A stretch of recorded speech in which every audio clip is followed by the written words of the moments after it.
Se for fazer algumas pesquisas para ser considerado um serial killer, a pessoa deve ter tirado ao menos a vida de 2 pessoas. E algumas outras fontes dizem que é preciso ser responsável por tirar 4 vidas em um período de tempo. E cara, muitos casos ficaram conhecidos no Brasil e no mundo pela frieza com que eles fizeram essas coisas. Mas cara, esses casos se tornam ainda mais inesquecíveis quando eles são praticados por crianças. O comportamento infantil pré-psicopata, quando percebido precocemente, pode ser tratado e até em alguns casos fazer com que a criança se torne um adulto totalmente livre. E cara, muitos casos de crianças diagnosticadas como serial killers têm muita relação com várias coisas que essas crianças viveram na infância, principalmente com os maus tratos.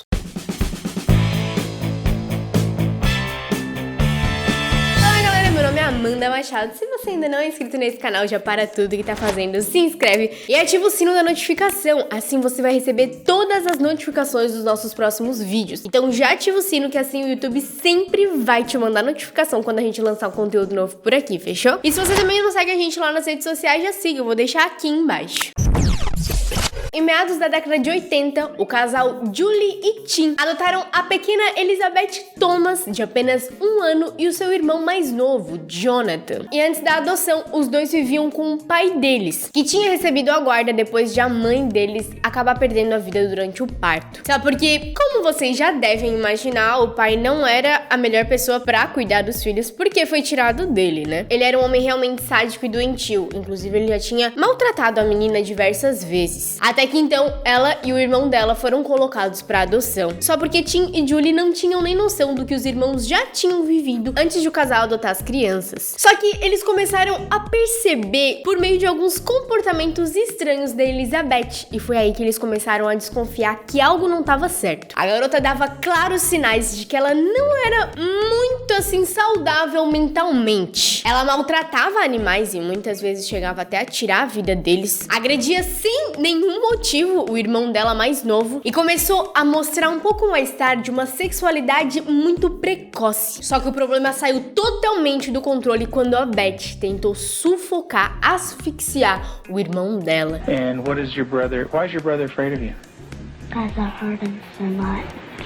E felizmente o casal conseguiu descobrir isso, ver ali no momento e conseguiram salvar o menino. E cara, quando eles perceberam, eles se deram conta de que ela estava juntando facas pra tirar a vida de todos eles da família. E tudo isso sem demonstrar nenhum sinal de remorso, de medo, de insegurança, sabe? E um pouco depois, em 1989, ela foi encaminhada pra uma clínica que trata crianças e pessoas com esses tipos de problemas mentais. E só pra vocês entenderem, um pouco mais tarde ela foi diagnosticada com um transtorno de apego reativo. O que é, Amanda? Transtorno de apego reativo. Esse transtorno fazia com que ela não conseguisse criar laços afetivos. Ela não lidava bem com os conceitos de carinho, de amor, então, tipo, ela não amava a família dela, não amava o irmão dela. Então, por isso que ela fazia essas coisas, sabe?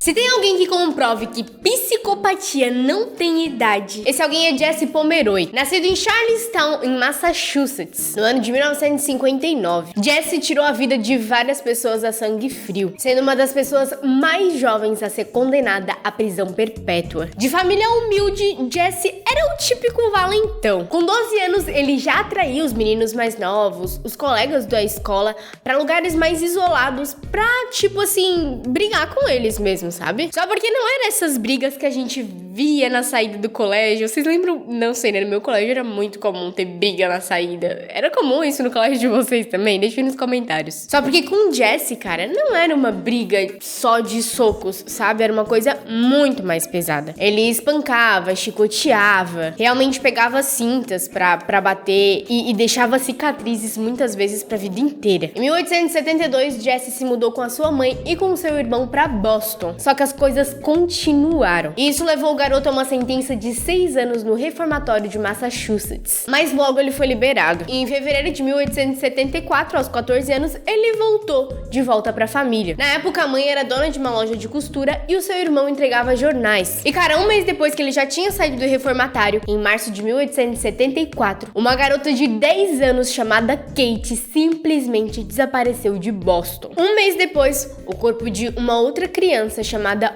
Horace, de 4 anos de idade, idade, é encontrado em um pântano próximo ao porto de Boston. E depois desses 2 casos alarmantes, a polícia foi direto à casa de Jesse. Provavelmente eles já tinham muita suspeita, né? Até porque um menino tão novo, já tinha ficado 6 anos em um reformatário, então tinha um histórico, né? Só porque eles chegaram até lá e não tinham provas pra condenar ele. Sabe porque o que acontece é que alguns meses depois deste episódio, vocês lembram da Kate, a menina de 10 anos que eu falei pra vocês que ela tinha desaparecido? Pois é, o corpo dela foi encontrado no porão da loja da mãe de Jesse. E em dezembro de 1874, ele foi condenado à prisão perpétua. E cara, ele foi pra prisão quando ele tinha 16 anos de idade. Lá, ele aprendeu várias línguas estrangeiras, entre elas o hebraico e o alemão. Ele começou a escrever poesias e exigiu que elas tinham que ser publicadas. E ele começou, inclusive, a estudar livros de direito para redigir desafios legais à sua condenação. E com 55 anos, lá em 1914, ele foi submetido a um relatório psiquiátrico que observou de 10 a 12 tentativas de ele escapar da cadeia. E nessas tentativas, ele chegava a usar cordas, canetas de aço e até uma furadeira que foram encontradas na sua cela. E em 1929, por ser claro, né, ele já estava mais velho, já estava com a saúde mais frágil, Jesse foi transferido para um hospital de criminosos insanos, onde morreu no dia 29 de setembro de 1932.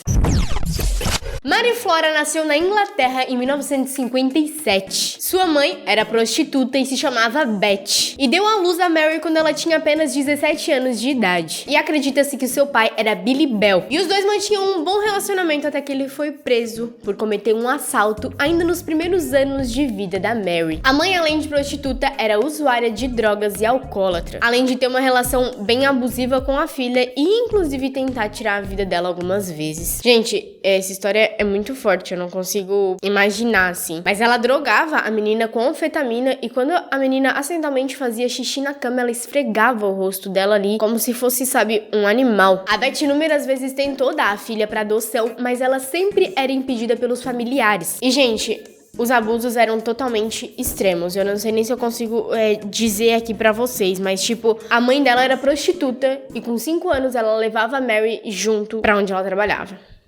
E esses abusos afetaram tão profundamente a Mary que, a partir do momento que ela foi crescendo, ela foi tendo atitudes muito pesadas também. Ela maltratava e tirava a vida de vários animais. Ela tentava até estrangular crianças da escola dela. Ela realmente tinha comportamentos muito agressivos, empurrava crianças em lugares muito perigosos. Parece que ela realmente queria ver as pessoas e as coisas se machucarem, sabe? Só porque a psicopatia da Mary alcançou um outro nível quando ela completou 10 anos de idade. Um dia antes do seu aniversário de 11 anos, em 25 de maio de 1968, ela fez a sua primeira vítima. Martin Brown era um menino de 3 anos de idade que perdeu a sua vida, sendo estrangulado por Mary e uma amiga. E depois disso, o corpo de Martin foi encontrado em uma casa abandonada. Cara, o menino tinha 3 anos de idade. E ela e a amiga dela, inclusive, foram ao velório e ao enterro do menino e pediram pra ver ele dentro do caixão. No mesmo dia, a Mary e a amiga dela, a Norma, invadiram uma enfermaria escolar e vandalizaram totalmente o local. E foi aí que elas deixaram bilhetes assumindo a responsabilidade de tudo que tinha acontecido com o Martin. Só porque a polícia não acreditou e achou que era uma brincadeira de criança, uma brincadeira de mau gosto. Só que cerca de um mês depois chegou a hora de uma outra vítima. Brian tinha apenas 4 anos. Mary estrangulou o Brian e, cara, realmente meio que tipo, vou falar assim de uma maneira que não vai dar problema, quase deixou ele em pedacinhos. E ainda deixou uma marca no corpo dele. Ela marcou a letra M cravada na barriga do menino. E depois de algumas investigações,